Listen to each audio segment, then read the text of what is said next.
Yesu Prasad for boldly taking the lead back in 1986, 25 years ago, and forming or bringing about the formation of IPED. I recall very much at the time the enthusiasm that IPED, in its first years as known as ISET, Institute of Small Enterprise Development, how much enthusiasm was activated.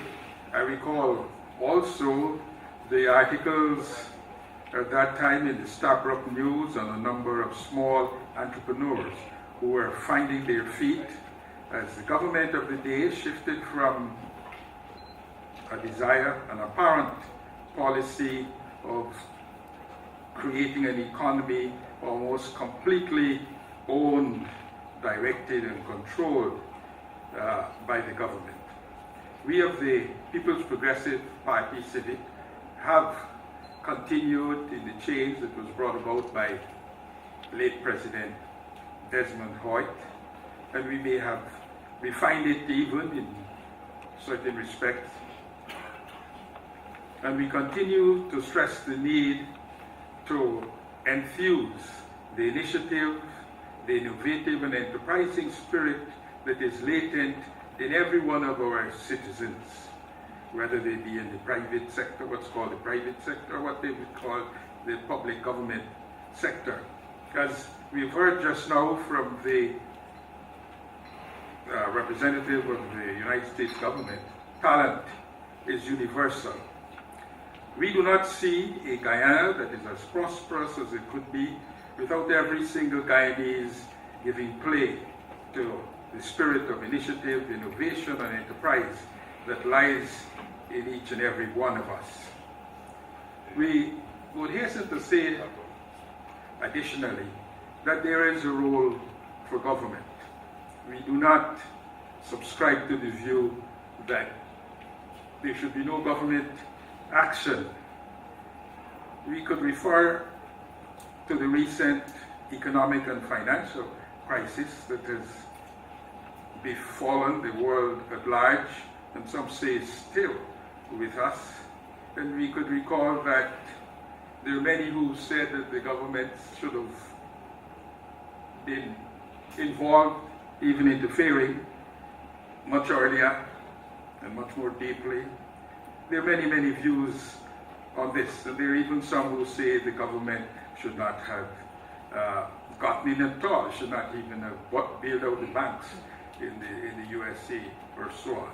So we would like to maintain that we commend, we congratulate IPED, but we would want to maintain that it's our duty as government, it befalls to us as government, also to play a role in the direction of that the country takes in the area of economic activities, in the areas of social activities, in all the areas of activities of our government, of our country. We don't think that there needs to be any conflict in this area. We would like to encourage IPED, we'd like to encourage all social activity. We would like to encourage all our people to have a more open and direct relationships with us. There are many issues that criticisms are made of the government that we think are not quite fair of the government, does not take everything into consideration. And it is our feeling that we need to find a way to get beyond this, to create greater harmony. I would hope that maybe the new period may have been initiated with the greetings between our president and Mr. Trotman last weekend at that occasion.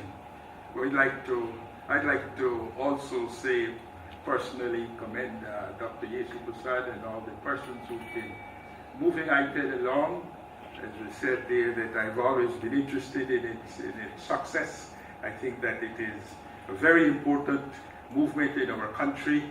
I think at the same time, we always need to think as our country as a whole, and to think of all the aspects of this country as a whole as we move forward. Thank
lifelong experiences, which, when told, can inspire and bring forth a whole new generation of entrepreneurs. The only person who is qualified to share the history and achievements of IPED over the past 25 years is none other than its founder, that inspirational figure whose idea it was, the man who has sacrificed 25 years of his life to the rejuvenation and success of the small and micro business sector in Guyana.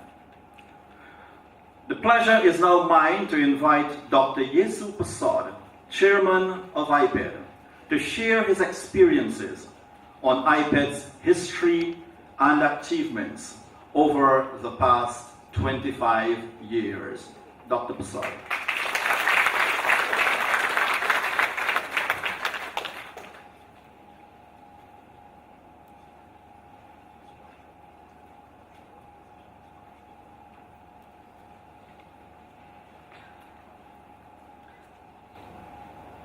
Good afternoon, members of the Red Table, Prime Minister, members of the Diplomatic Corps, directors, distinguished ladies and gentlemen. It's my pleasure to give you a brief rundown of IPED from its initial years. Now, how did it all start? In 1985, after the decline of the Burnham government came White, President Desmond White, and I could recall the economy was in tatters, and I mean in tatters. We were bankrupt, and efforts were being made to get the Canadians to be one of the agencies to take on Guyana in the forefront, followed by the Americans and, of course, Britain. That was duly done, but that doesn't create wealth overnight. And as I looked around and reviewed the situation, like one of those who stayed back, I decided no, something had to be done. I couldn't start the organization without first approaching the President. I went to see him and I said, Mr. President, this country is in tatters and we have to do something to revive the micro, small businesses and medium-sized businesses. Because the business is going to create wealth and get us back on our feet. He turned to me and he said, Subbai, I applaud what you're trying to tell me. I agree with you. But the country is bankrupt. I have nothing to give. I said, I'm not asking you to give if there's nothing to give. But all I want is the backing that there will be no problems. because we were moving away from socialism, Marxism, corporatism, all isms, into what seemed to be a new direction. And he says, yes, you're totally right there. By then, a year later, the Commonwealth report had come out. That's called the McIntyre report. And in that report was one of the most telling piece of information you could find anywhere. You could say it started off by saying Guyana, once a prosperous country, is now on its knees and it's poorer than Haiti. And Mr. Hoyt didn't like that couple of sentences. But there's nothing that could have been done about it. It's a fact of life. And he accepted it finally. The McIntyre report was put into practice, and gradually the economy was opened up, the banking system was opened up, imports were opened again, and the banning that was supposed to have created so much harm in Guyana, which it did, had to queue up for everything. I recall those days very well. We all had to do it. Did not succeed because there was nothing to succeed. And there was nothing to sell in some cases. Anyway, all of that was opened up. And with that, the economy gradually started to grow. By the time IPED came on the scene, and I started speaking to some friends, one, a very good friend of mine, Mr. W.G. Stool. We had a common relationship. And we had done a lot of work for FIT, Foundation for International Training, doing specialized work for them for the Caribbean and elsewhere in little booklets. So I got to know Roger Griffin very well, and the CEO, Ranjit Kumar. And we got on famously, and he was in Guyana by chance. So I said to him, Roger, would you ever help give us a kickstart? He said, I could try, but I can't kick the loan boy.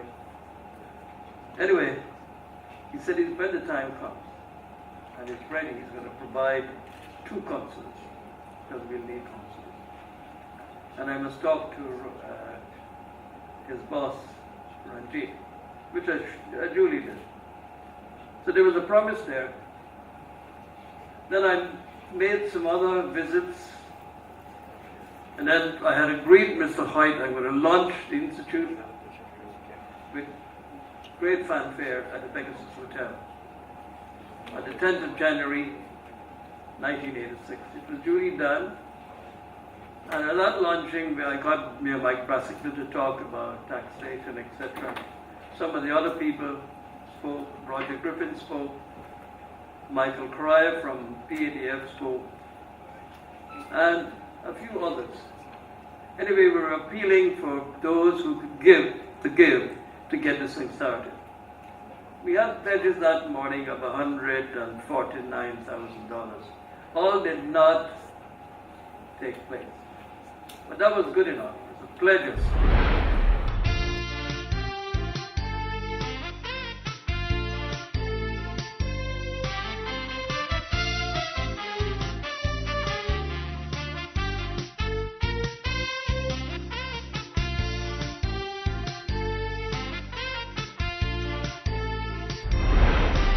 Or professional help in developing your business to its fullest potential, IPED is for you.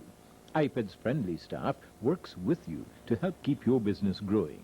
In addition, IPED provides training, counseling, marketing, and technical assistance, giving you a better and surer chance of success. Get going and keep growing with IPED.